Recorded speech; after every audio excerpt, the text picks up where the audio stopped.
All right, so let us now dive into our Yoga Sutras on the Kleshas.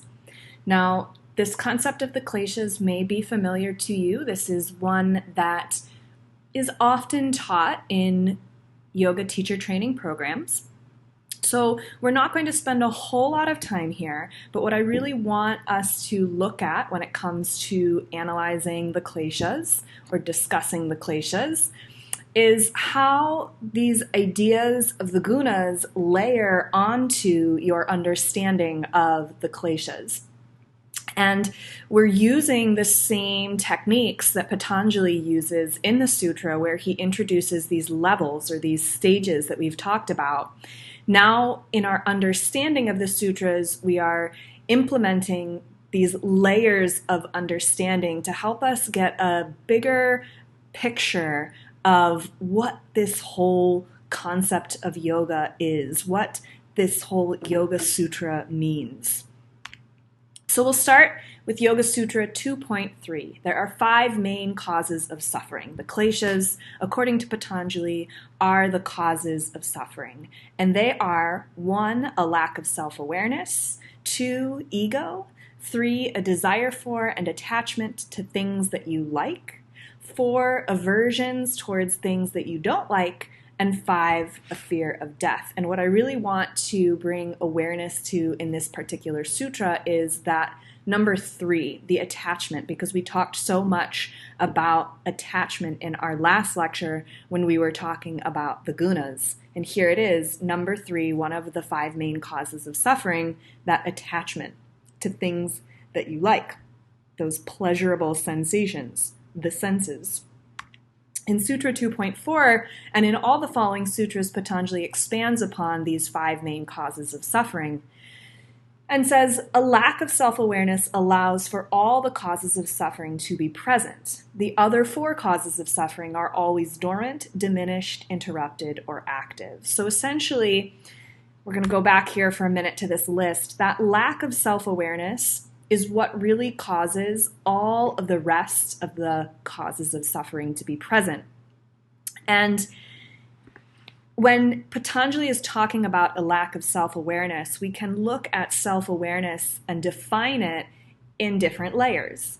Self-awareness on its base layer is our awareness of our self, our body, awareness of bodily sensations, awareness of our thoughts, awareness of our breath. We use these tools as yoga teachers in our yoga classes all the time to help our students build their self-awareness. But that's not the self-awareness that Patanjali is talking about right here. Patanjali is talking about self-awareness with a capital S, and I like to consider this self-awareness as true self. And this true self is this part of yourself, your soul, maybe you call it, that is connected to that Purusha, that universal consciousness. So if you don't understand that you are universal consciousness, that your soul is connected to that universal consciousness, and that universal consciousness is inherently a part of you, who you are, then all of these different things are going to pop up in your life over and over again and eventually, according to Patanjali, cause suffering. So when you are not connected to your true self, then you have to be connected to something. You have to identify as something, and that's where the ego comes in. We identify as I. I am Ashley, and I am in this body, and I have this level of intelligence, and I have these likes and these dislikes, and that makes my personality, and I have this job, and I'm married to this person, and I have this child, and this is who I am. And when you define yourself as all of these things, then you have these desires, you have these aversions, and you have a fear of death because you're afraid that when you die, you're going to lose all of these things. You'll lose your body, your job, your intelligence, what you've created. You'll lose your family, your friends, and that's scary. We don't want to lose that. And so that causes fear, that causes uncertainty, that causes anguish, and those things then lead to suffering. So truly what these kleshas really embody is this insight into how when you are not connected to your true self, a lot of problems happen when we identify with something that we are not. So those other 4 causes of suffering are always there if we aren't connected to true consciousness. And even though they're always there, they might be dormant. We might not be seeing those causes of suffering show up in our life at this present moment, but that doesn't mean that it's not still there buried deep under some of the other causes of suffering. A lack of self-awareness causes suffering when you mistake what is always changing to be permanent, what is impure to be pure, what is painful to be comfortable, and what is not the true self to be your true self. So let's walk backwards through this. We just talked about that confusion between what is not your true self to be what is your true self. When we think that our mind, our job, our family, our likes and dislikes is who we are, when we are connected to ego and we're defining ourself as ego, that is when we are mistaking what is not the true self to be the true self. And from there comes suffering. What is painful to be comfortable, when we are mistaking suffering and states of being that inherently will cause suffering with comfort. Where do we see this happen? We see this happen all the time in our society. No pain, no gain, right? This really common phrase, which I really don't like. This idea that we have to work so hard that we bring about pain in our life, and only when we experience pain can we then move forward. Only when we have suffering can we then get whatever it is that we want to get. Inherently in that thinking is this idea that we can transform pain into comfort, that we have to find ways to make pain comfortable in order for us to get ahead in life, or achieve what we want to achieve, or get what we want to get, acquire what we want to acquire. And that's not really the case at all. Certainly you can do that, and so many of us do live that way. But pain is pain. And it's okay to feel pain. Pain serves its purpose. We'll get into that in a moment. But the piece here that is the problem is when we decide to normalize it, when we decide to transform it into something that is comfortable. We're transforming it into something that it is not in order for it to serve our purpose so we can get where we want to go. In a way, that's cheating. What is impure to be pure, and then what is always changing to be permanent. So this is where the gunas come back in. We talked about in the gunas lecture how the nature of the gunas is to always be changing. The nature of prakriti is for there always to be change. When we are associating ourself with what is always changing, and we're deciding that that self is permanent and fixed, we are in for a lot of trouble, because it just cannot be the way that Patanjali has set out the philosophy and the creation. And I have this little image here for you to help you understand this. On the top is Purusha, that's our universal consciousness, our true self. And below that is Prakriti, nature, everything in the world. And within that is our buddhi, our wisdom, or our intellect. Underneath that is our ego, or our sense of I, and underneath that is our mind. And when we associate or we identify as our ego, or even as our wisdom, or our sense of intellect, or as our mind, all of these things belong in the realm of Prakriti, and the nature of Prakriti is constant change. So it is only once we find and connect with that true self that we will be free of the inherent changes that are part of nature or Prakriti. So when we're mistaking what is always changing to be our permanent sense of self, we're going to suffer. When we're mistaking what is impure, and here Patanjali is saying that Prakriti is impure, as opposed to Purusha, which is pure, and you can take issue with these words if you want to. I know that it sounds harsh. We're just not going to go there right now. We can have that discussion later. What is painful to be comfortable? when we're normalizing this and saying, well, that's just the way it is, and what is not the true self to be your true self, when we're saying that the true self is prakriti, buddhi, ego, or mind, Patanjali is saying, no, there's something more, and you can find it. Sutra 2.6, ego causes suffering when you mistake your identity for your intellect rather than universal consciousness. And that's where I'm really putting this image in here, where we're saying that I am my ego. And above that, there is even something more, this wisdom or intellect, and we might call that more sattvic, whereas the ego perhaps is more rajasic. When we're connecting to this sense of self through ego, we're not quite there yet. We're not quite to Purusha. That ego is constantly changing because we are constantly changing when we are identifying ourselves as something in the realm of Prakriti. A desire for and attachment to objects, people, or situations that you recall as being pleasurable in the past causes suffering. So now we're looking at that third cause of suffering, the attachments. And this really comes back to the senses. We were talking about the senses in the gunas lecture. When we have the senses to enjoy the world around us, that's fine. But then we desire those emotions, those sensations of pleasure. And we have memories that form of things that are pleasurable. And we create these attachments, and then we keep going back to these things over and over again to help us find that pleasure again. That's going to cause suffering. And the example that I use is food.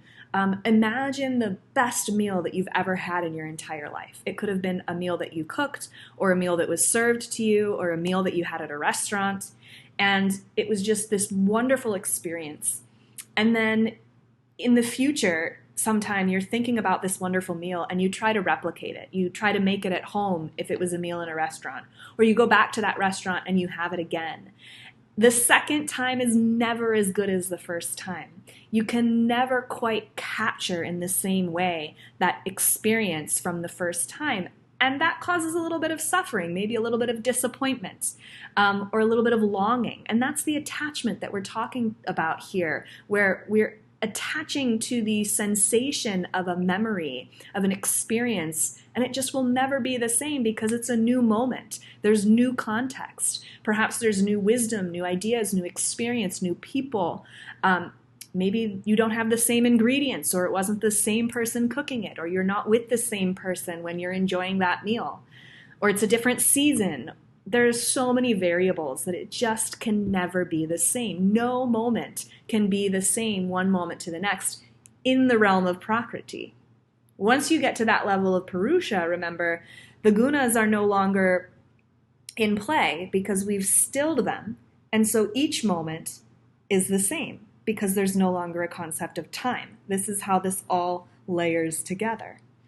Similarly, aversions to objects, people, or situations that previously caused pain will also cause suffering. This is anticipation. If something caused you suffering in the past, in the future, you're going to be cautionary about approaching that same object, people, or situation again because we don't want to feel pain. Now, as human beings, this is an evolutionary concept and a biological concept. We have sensations of pain in the physical body so that we can stay safe, so that we can continue to live. The pain is a message to us to help us make different decisions so that we can avoid that pain, so that we don't die. But what Patanjali is talking about here is not necessarily physical pain. He's really talking about mental and emotional pain. What we know is that you cannot separate mental and emotional pain from physical pain. Everything in the body is connected. And so there is a reason why we experience pain, and pain isn't inherently bad. It's a message. But what it does is it creates a memory. A samskara is the Sanskrit word. And that samskara begins a cycle so that the next time we come upon that same object, person, or situation, we're reminded that that situation, object, or person is associated with pain, and we don't want to experience that because we get attached or we have that aversion to the past experience. And so the cycle begins again. And so we remain in this cycle of suffering. Sutra 2.9 then brings us into this fear of death. The fear of death is automatic in all humans, even the very wise, and shows up as a strong desire to live. The anxiety caused by this fear of separating from the body causes suffering. So, what I love about this sutra is that Patanjali acknowledges that even the most wise people, the wisest of the wise, they still have a fear of death. Because, again, this is biologically and evolutionarily wired in us. We have this wire to live. We will do everything we can to live. Unless something in our energy or in our system is out of whack, and then that might show up as depression. That is the downfall of a truly tamasic state where we have no motivation and no inspiration to continue living. That is dis-ease, truly. Dis-ease of the energy, of the body, of the mind, of the will to live, which is inherent in every human being. What Patanjali is talking about here when it comes to this fear of death, even though it is automatic in all of us, is that we're not afraid to die when we have a connection to the true self, because the true self lives beyond the world of Prakriti. It lives beyond the nature of Prakriti. It is immortal. It doesn't change. It is not subject to the laws of time. Therefore, it is timeless. But when we stay connected to our sense of self as our ego, as our mind, as our body, then of course we're going to be afraid to die, because when we die, that means that we no longer have our body. We no longer have our friends. We no longer have our intelligence. We no longer have everything that it is that we define as ourself. And everyone is going to be afraid of that. Nobody wants to say goodbye to our friends. Nobody wants to lose their body. I mean, maybe some people don't love everything about their body, but when we are connected to who we are and we associate our sense of self with our body, we don't want to lose that because we don't want to lose who we are. When you're connected with a sense of self that is true self, universal consciousness, it lives on. The body can perish, but your soul lives on. At least this is the belief in yoga philosophy. This is the belief that Patanjali is putting forth. And this, to me, is freeing, because Patanjali isn't necessarily saying that the fear of death is bad. He's saying that this fear of death is natural, and it shows up as a strong desire to live. And there's nothing wrong with having that strong desire to live. However, the only issue here is that confusion that we talked about in the beginning, that confusion between Purusha and Prakriti, that confusion between our true self being associated with our mind, being associated with our intellect, being associated with anything that lives in the realm of Prakriti. If we can just get over that, we'll go back to this image, if we can just get over that dotted line, and it's not an easy task. Patanjali isn't suggesting that. But if we can get over that, then we don't have to be afraid of death anymore, because we will understand that our soul will live on. The only way in Sutra 2.10 to completely destroy these causes of suffering is to reach the state of mind called yoga, to get connected with your true self, to access universal consciousness. And the thoughts that arise from the causes of suffering can be overcome through meditation. So what I love about the way that Patanjali presents the Kleshas is that he lets us know that these are what cause us suffering. And then he says, but you don't have to suffer. There's a way to stop suffering. You do that through practicing yoga. And you can overcome suffering through meditation. So when Patanjali says that you can destroy these causes of suffering by reaching the state of mind called yoga, and then the thoughts that arise from the causes of suffering can be overcome through meditation, Patanjali is really placing a stake in the ground and saying and boldly claiming that yoga is the path that will help you overcome suffering. And you do that, you achieve the state of mind called yoga by meditating. And that's a bold claim because Patanjali is saying this is the way. However, throughout the sutra, Patanjali also states that while this may be the way, there are many paths in this way.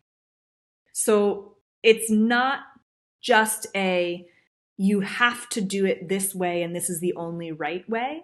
It's more of this is the way. You can choose to take this path or not. I'm not going to force you. And within this path, there are many different ways to get there. So choose the path that works best for you. It's a lot more permissive. And when we look at it this way, I think it's a lot more empowering and a lot more inspiring and a lot more motivating from the practitioner point of view. So let's review some of the principles then that we can extract from these ideas and lessons that Patanjali presents to us through the lens of the Kleshas and through the lens of the gunas. 1, true self. To me, this principle of true self is the best way to define Purusha or universal consciousness in a way that is a little bit more accessible to practitioners. Get to know your true self. We see this word popping up and showing up in the self-help world. And maybe this particular idea or the wording of this doesn't resonate with you. That's okay. Find a word that does resonate with you and let that be your principle that you work with. But this is the word or the phrase that I am able to connect with most when I think about Purusha or universal consciousness. How can we find our true self? Freedom. Freedom from the causes of suffering, yes. How can we be more free in our life? And as Westerners, we love this idea, this principle of freedom. It is inherent in our country, in the United States of America. Freedom is a big deal. And it's a big deal in yoga too. It's just we're talking about a different kind of freedom, a freedom from the changing aspect of Prakriti, freedom from the suffering that comes from that change. Possibility. We see this again. The sutras are full of possibility and potential.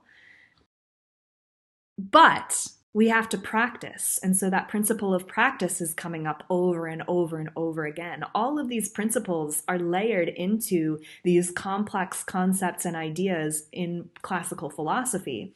If we're just able to take these principles out of these complex ideas, I think that that's a better way for us as teachers to turn around and share these ideas with our practitioners without scaring them with all these really heady concepts. However, as teachers, I think it's important that we understand these concepts and know where they come from and what they mean, and then be able to take them, apply them in our own life with our own words in ways that resonate and turn around and teach them to our students. So I hope that this little presentation or overview or review of the Kleshas has helped you better integrate the wisdom that you already have, the things that you've already learned, and think about these causes of suffering in a new way that maybe is slightly more empowering, slightly more motivating or inspiring. And hopefully you're motivated to practice so that you can find freedom and you understand that there is the possibility that you can get to know your true self, that possibility is open to you, and all it takes is showing up and practicing. All right. That's it for the Kleshas. We are going to talk about karma next. I look forward to helping you layer on this idea of karma in our conversation about the Kleshas.